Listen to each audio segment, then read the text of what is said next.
Mad Virtual Reality นะครับสตูดิโอเนี่ยเปิดมา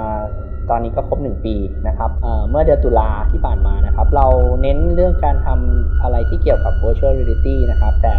บริษัทเราทำหลายอย่างคือเหมือนกับว่าเป็นวิดีโอ360นะครับเป็นเกมเป็นแอปพลิเคชันนะครับแต่ตอนนี้ที่Product ที่เราเน้นที่สุดคือเกมที่มีชื่อว่าอารยานะครับซึ่งเล่นแบบ Virtual Reality ได้คือเล่นแบบ VR ได้แล้วก็เล่นแบบธรรมดาได้ที่มาที่ไปก็คือมันมาจากเกม B-Lost เมื่อตอนทีสิทธิ์ของผมเองที่มาของการเปิดบริษัทเลยเนี่ยคือเอางานไปโชว์ที่ทีสิทธิ์ Exhibition นะครับที่หอศิลปะวัฒนธรรมแห่งกรุงเทพนะครับคราวนี้เมื่อพอเราไปเปิดเนี่ยก็มีคุณต้นนะครับเป็นหุ้นส่วนอีกคนนึงนะครับคุณต้นกับคุณพายเนี่ยเขาเห็นว่างานของเราเนี่ยน่าสนใจนะครับงานของผมนะน่าสนใจแล้วก็เลยร่วมหุ้นกันเปิดบริษัทนะครับแล้วก็มีน้องๆที่จบมาพร้อมกันน้องๆ7 คนนะครับรวมกัน7 คนก็มาร่วมกันเปิดบริษัทนี้จริงๆเกมอารยาเนี่ยต้องบอกว่ามันมีหลายๆอย่างแต่สิ่งหนึ่งที่สำคัญเลยคือบ้านผีสิงของไทยนะครับจะสังเกตว่าเกมอารยาจะเน้นการเดินแล้วก็ชมนะครับแล้วก็มีการหยิบทำเควสเล็กน้อย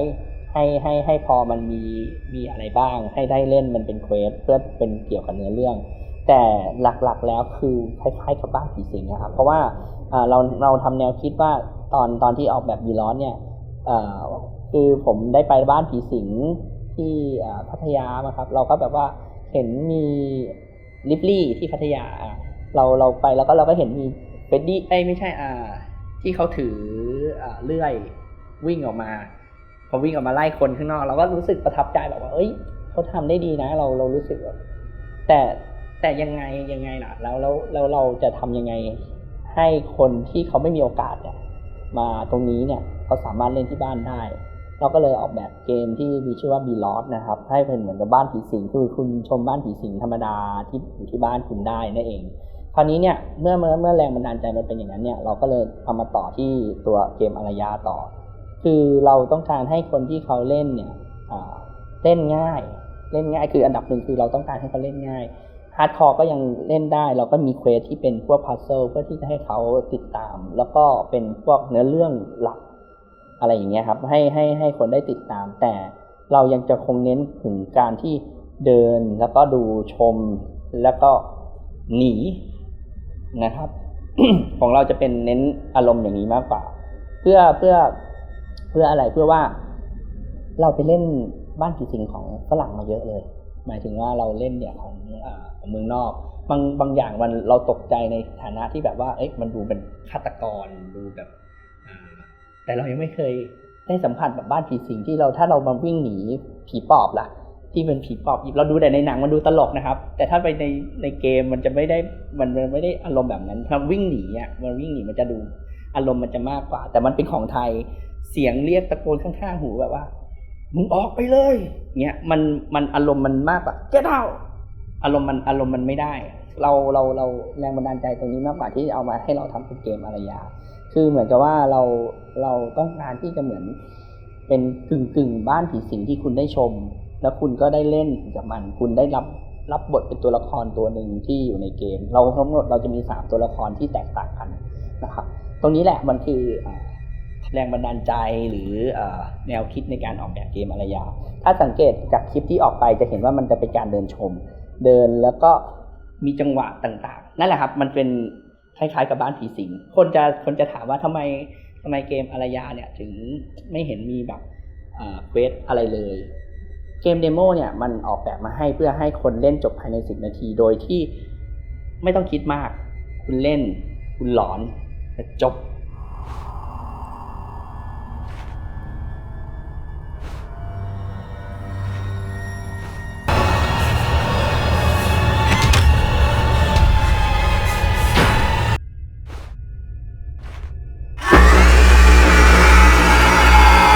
สิ่งที่อารยาออกไปตอนเดโมเนี่ยมันเป็นแค่น้ำจิ้มเล็กๆเฉยๆแต่พอเป็นตัวเต็มเนี่ยคุณจะเห็นถึงเควสที่มันไม่ใช่อย่างนั้นมันจะมีคำถามหลายคำถามว่ามันเป็นเดินชมอย่างเดียวหรอจริงๆจะบอกว่าไม่แต่ว่าเรา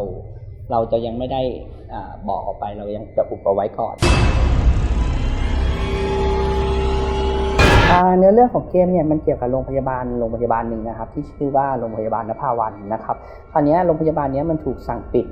นะครับแต่ปริศนาของการสั่งปิดเนี่ยมันมีหลายทางทั้งเรื่องของมาตรฐานของโรงพยาบาลเองนะครับแล้วก็เรื่องของผีที่ว่ามาหลอกผู้ป่วยจนกระทั่งผู้ป่วยเนี่ยหนีออกไปหมดโรงพยาบาลนี้มันถูกสั่งปิดนะครับแต่ว่ามันก็ยังมีปริศนาหลายๆอย่างที่อยู่ในนั้นคือภรรยาเนี่ยหายตัวไปในวันหนึ่งของก่อนที่โรงพยาบาลจะถูกสั่งปิดก็คือภรรยาหายตัวไปที่นั่นนะครับแล้วเราก็เป็นเพื่อนเราจะเล่นเป็นเพื่อนคือมาริสาซึ่งได้รับข้อความจากภรรยามานะครับแล้วก็ด้วยความเป็นเพื่อนสนิทที่สุดจะมีคำถามจึงเกิดกันว่าทำไมเธอถึงไปตอนกลางคืนเป็นเหมือนกับว่าเพราะว่าด้วยความร้อนใจครับแล้วก็ด้วยนิสัยส่วนตัวของมาริสาแล้วเนี่ยเขาเป็นคนใจกล้าก็คือรอได้รับเมสเสจจากเพื่อนปุ๊บร้อนใจก็คือไปเลยไม่ได้คิดหน้าพะวงหลังเลยว่าจะมีอันตรายอะไรเกิดขึ้นกับตัวเองนั่นคือเหตุผลอีกตัวละครหนึ่งคือตัวละครที่มีชื่อว่ารามนะครับตัวละครที่มีชื่อว่ารามเนี่ยจะเป็นยามที่อยู่ในโรงพยาบาลนั้นนะครับเขาจะเจอสิ่งลึกลับของเวลาตอนเดินตรวจนะครับแล้วก็อีกตัวหนึ่งก็จะเป็นตัวละครที่มีชื่อว่าบุญบอกได้เลยว่าตัวนี้มีแอบเซอร์ไพรส์แน่นอนนะครับตัวนี้ก็จะเป็นตัวละครที่เขาจะต้องไปทำภารกิจเพื่อปลดหนี้ของเขาที่นั่นนะครับอันนี้ทั้ง3ตัวละครเนี่ยมันจะผูกเรื่องเข้าด้วยกันตรงที่ว่าตัวละครหนึ่งก็จะส่งต่อความเนื้อเรื่องให้อีกตัวละครหนึ่งอยู่เสมอนะครับมันจะเป็นบทที่พ่วงกันอยู่3คนนะครับคือการหนีนั่นคือเกมมันถูกออกแบบมาเพื่อให้คุณไม่สามารถสู้กับผีหรือคุณไม่สามารถสู้กับสิ่งที่เพราะว่าในเหตุการณ์จริงๆผมว่าน้อยคนที่จะมีสติที่จะสู้กับบางอย่างได้นะครับอันนี้เราพูดถึงคนกลุ่มหนึ่งนะฮะถ้าคนกลุ่มหนึ่งโอเคมีสติที่จะสู้ได้เขาก็จะไม่ค่อยกลัวมากแต่เรากำลังพูดถึงคนที่ไม่พร้อมที่จะต่อสู้ไม่พร้อมที่จะเผชิญกับบางอย่างในช่วงเวลานั้นเราต้องการขายความเป็นฮอร์เรอร์ที่เป็นผมจะไม่บอกว่าเป็นผีไทยแล้วกันเนาะมันจะเป็นอารมณ์แบบแมททีเรียลไทยๆดีกว่าแมททีเรียลที่เราเห็นจะเป็นแบบอารมณ์เมืองไทยนิดนึงเพราะว่าบางฉากมันก็จะไม่ใช่ขนาดนั้นจนเห็นว่าเป็นไทยจ๋าคือเราต้องการขายความเป็นฮอร์เรอร์แบบสไตล์ไทยๆคือเหมือนหนังไทยนิดๆอารมณ์เหมือนแบบที่เราคุ้นเคยเราเคยดูในหนังเราเคยเห็นอะไรในหนังแล้วบางอย่างมันจะแวบกลับมาว่าเฮ้ยนี่เราเคยเห็นด้วยผ่านตาแต่ในต่างชาติเราไม่ได้ขายแบบนั้นเราต้องดูในตัวเกมจริงว่าเพราะว่าต่างชาติจะไม่ได้รู้เลยว่าไอ้สิ่งที่คุณทำเนี่ยมันคือไทยคืออะไรเลยเขาไม่ได้สนใจตรงนั้นเลยเขาสนใจแค่เนื้อเรื่องตรงนั้นมากกว่าที่เราขายในต่างชาติเพราะว่าเราออกแบบทั้งคนไทยเห็นแล้วคนไทยว้าวคนต่างชาติเล่นคนต่างชาติตกใจกลัวเขาอินเรื่องจัมป์สแกร์ครับเขาอินเรื่องจัมป์สแกร์แล้วเขาก็ชอบในบรรยากาศเสียงซาวด์เสียงจังหวะในการเล่นนะครับเขาอินตรงนั้นมากกว่าแล้วเราออกแบบมาเพื่อขายตัวละครด้วยนะครับจะสังเกตว่าตัวละครจะมีจุดเด่นนะครับเนี่ยจะมีอะไรบางอย่างที่เราคิดว่าพอเราใส่ไปแล้วเนี่ยมันจะไม่จืดจนเกินไปเพราะว่าเราตอนที่ทำเนี่ยมีคาแรคเตอร์หลายแบบที่เราออกแบบมา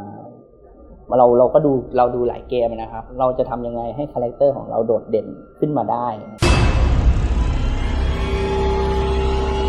โอ้ยจริงๆเราตั้งไว้แค่เลขหมื่นก๊อปปี้เราก็ดีใจแล้วล่ะครับเราไม่ตั้งถึงล้านหรอกเอาแค่เอาจริงๆแล้วเอาแค่ทุนคืนได้ก่อนดีกว่านะครับประมาณหมื่นกว่าหมื่นนิดๆก็ดีใจแล้วส่วนเป้าหมายเนี่ย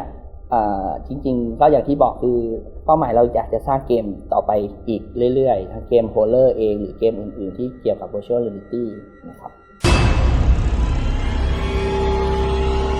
จริงๆตัว VR เนี่ยมันไม่ได้เขาเรียกว่าอะไรมันไม่ได้จะมาทดแทนเกมทั้งหมดมันมาเป็นเหมือนตัวเสริมนะครับเหมือนตัวเสริมให้เพิ่มอรรถรสของการเล่นมากกว่า จากเมื่อก่อนที่เราเคยเล่นเกมแบบ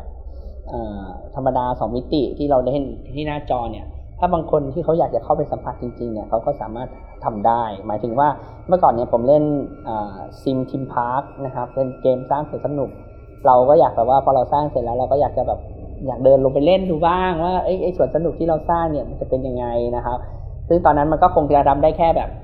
เป็นตัวละครเราก็ทำเป็นตัวละครแล้วเราก็เดินเล่นแค่นั้นก็สนุกแล้วแต่ถ้าอนาคตเราพอเราสร้างสวนสนุกเสร็จแล้วเราเป็นคนหนึ่งที่เราเดินขึ้นไปในนั้นเลยเนี่ยมันน่าจะสนุกกว่าซึ่งตอนที่เราทำเมื่อปีที่แล้วเนี่ยตอนนั้นเนี่ยมันจะมีแค่ Oculus นะครับตอนนั้นยังไม่มี HTC Vive แล้วพอเราทำมาได้สักระยะหนึ่งประมาณ6เดือนกว่าๆเกือบ7เดือน HTC Vive ก็เปิดตัวใหม่ออกมาซึ่งพอมันเปิดตัวใหม่ออกมาเนี่ยเราไม่สามารถทำรองรับได้ทันนะครับเพราะว่าเรามุ่งไปทางธรรมดากับ Oculus ก่อนนะครับส่วนพวก HTC Vive หรือยี่ห้ออื่นๆจะตามมาเป็นแพทตามหลังมาเราจะสามารถแก้แล้วก็สามารถให้เขาเล่นได้ในแพทตามหลังๆมาเราเรียนเกี่ยวกับ Unity มาครับเรียน Unity มาตั้งแต่ปี3แต่ว่าน้องๆเขาก็เรียนมาก่อนหน้านี้แล้วเราใช้ engine ที่มีชื่อว่า Unity นะครับเรามีความรู้สึกว่าเราช่ำชองและเชี่ยวชาญกว่าแต่ว่ามันจะมีปัญหาในเรื่องของการสร้างภาพนะครับสร้างภาพเนี่ยคือ Unity เนี่ยเครื่องมือในการช่วยในการสร้างภาพหมายถึงพวก material แสงอะไรเงี้ยมันจะน้อยกว่าแต่ถามว่ามันมีไหมมีแต่ว่าเราต้องปรับแต่งเยอะมันจะค่อนข้างจะต่างกับUnrealนิดนึงUnrealเนี่ยคือปรับนิดปรับหน่อยก็สวยแล้วแต่ว่าเราใช้ Unity เพราะเราทำงานได้คล่องมากกว่าแต่อนาคตก็คือเราอาจจะใช้ทั้ง2ตัวนะครับแต่ตอนนี้เราที่เกมอารยาเนี่ยก็เราก็ใช้ Unity เป็นหลักใช้ภาษาC# ในการเขียนการ develop นี่ก็คือ1ปีเนี่ยแหละครับในการทำ1ปีกว่าๆเพราะตอนแรกเรากะว่าเราเป็นตอนที่ออกแบบตอนแรกเลยคือเดินชมอย่างเดียวเลยตอนแรกอ่านบอกเลยว่าเดินชมอย่างเดียวแต่ว่าพอเราออกทีเซอร์ไปแล้วกระแสตอบรับมันกลับมาแบบเยอะมากพอมันเยอะมากเรามีความรู้สึกว่าแค่นี้มันไม่น่าจะพอเราก็เลยต้องเพิ่มเวลาเข้าไปอีกเพื่อที่จะให้เนื้อเรื่องมันกลมกลืนมากขึ้นแล้วก็ให้เควสต่างๆมันได้รันได้มากขึ้นผู้เล่นจะได้สนุกกับมันมากขึ้นตอนแรกที่ออกแบบไว้เนี่ยคือออกแบบไว้1.5 ชั่วโมงถึง2 ชั่วโมงนะครับแต่พอเราเริ่มเล่นจริงๆแล้วด้วยความยากของพัซเซิลหรืออะไรหลายอย่างมันจะออกเป็น 3-4 ชั่วโมงแหละมันจะยืดออกไปจริงๆถ้าผมเนี่ยถ้าเคยได้ดูหรืออ่านประวัติมาก่อนเนี่ยจริงๆผมเริ่มต้นจริงๆเลยคือตอนอายุ29ที่เข้าไปเรียนมหาลัยนะครับก่อนหน้านี้คือทำงานอย่างอื่นมาตลอดเลยทำมาเยอะมากจบปวชตอนปี47นะครับแล้วก็ออกไปทำอาร์ตเวิร์กออกไปทำโรงพิมพ์ไปทำจิวเวลรี่ไปขายหมูปิ้งก็เคยไปเป็นช่างแอร์ไปเป็นอะไรหลายๆอย่างนะครับสุดท้ายแล้วเนี่ยเราก็ไปจบอยู่ที่เจ้าของร้านอินเทอร์เน็ตนะครับแล้วก็ช่วงเวลาที่ว่างเนี่ยก่อนหน้านี้ก่อนเด็กๆเลยเราอยากเรียนเกมแต่ในเมืองไทยมันไม่มีตอนช่วงนั้นนะครับตอนช่วงที่ผมเรียนเนี่ยมันไม่มีพอมันไม่มีเนี่ยเราก็เลยไปเรียนอาร์ตเรียนจบที่ช่างศิลป์ลาดกระบังออกมาแล้วก็เราก็อยากเรียนเกมคือการสร้างเกมมันอยู่ข้างในอยู่เสมอแต่แค่ว่าเราไม่มีโอกาสได้ทำพอมาถึงตอนช่วงอายุ29ที่เราไปเฝ้าร้านอินเทอร์เน็ตเนี่ยเราก็อยากจะมีเวลาว่างตอนที่เรานั่งเฝ้าร้านเนี่ยเราก็อยากจะสร้างเกมเราไปหาคลิปมาศึกษาดูแต่เราก็ไม่เข้าใจเพราะว่าบอกเลยว่าถ้าเราไม่ได้เรียนมาเนี่ยมันก็ค่อนข้างที่จะยากนะครับก็เลยว่าจะหาคอร์สสั้นๆเรียนนะครับคอร์สสั้นๆเรียนที่ในเมืองไทยต่อเสิร์ชหาดูว่ามันมีแต่มันไม่ใช่เป็นคอร์สสั้นๆมันเป็นมหาลัยเปิดแล้วแอนิเมชันและเกมนะครับที่มหาลัยศรีปทุมคณะดิจิตอลมีเดียเนี่ยเราก็เลยไปลองสมัครดูไปสมัครปุ๊บแล้วก็ลองยื่นกู้กยศก็คือได้ผมก็คือได้พอได้ยื่นกู้กยศเราก็เลยหลังจากนั้นก็เลยไม่ได้ทำงานเลยนะครับไม่ได้ทำงานเลยแล้วก็มุ่งที่จะเรียนแล้วก็ทำให้จบนะครับแล้วก็ออกมาสร้างคราวนี้ถามว่าถึงเรื่องความฝันเนี่ยจริงๆต้องบอกว่าไม่ช้าที่จะทำอย่าท้อแต่แค่เราต้องมุ่งมั่นให้ได้ก่อนว่าเราอยากจะทำอะไรนะครับอยากจะทำอะไรในส่วนไหนนะครับเพราะเกมไม่ใช่มีแค่ในส่วนของโค้ดหรือในส่วนของภาพอย่างเดียวมันมีหลายๆส่วนอย่างเช่นแอนิเมชันนะครับในส่วนของการวาด 2D ในส่วนของคอนเซปต์อาร์ตนะครับในส่วนของซาวด์ นะครับในส่วนของการปั้นไอเทมเป็นพวกงานละเอียดหรืองานออกแบบเกมเลเวลดีไซน์คือทุกส่วนเนี่ยมีส่วนสำคัญทั้งหมดนะครับเราต้องรู้ให้ได้ก่อนว่าเราอยากจะทำในส่วนไหนนะครับพอเรารู้แล้วเนี่ยเราก็มุ่งตรงไปที่ส่วนนั้นว่าโอเคคุณอยากทำแอนิเมชันอินเกมคุณก็เรียนแอนิเมชันเก่งไปทางด้านใดด้านหนึ่งคนเราไม่มีทางเก่งหลายๆด้านได้เก่งชำนาญในทางด้านใดด้านหนึ่งนั่นแหละครับจะทำให้ความฝันของคุณเป็นจริงได้อย่าลดความพยายาม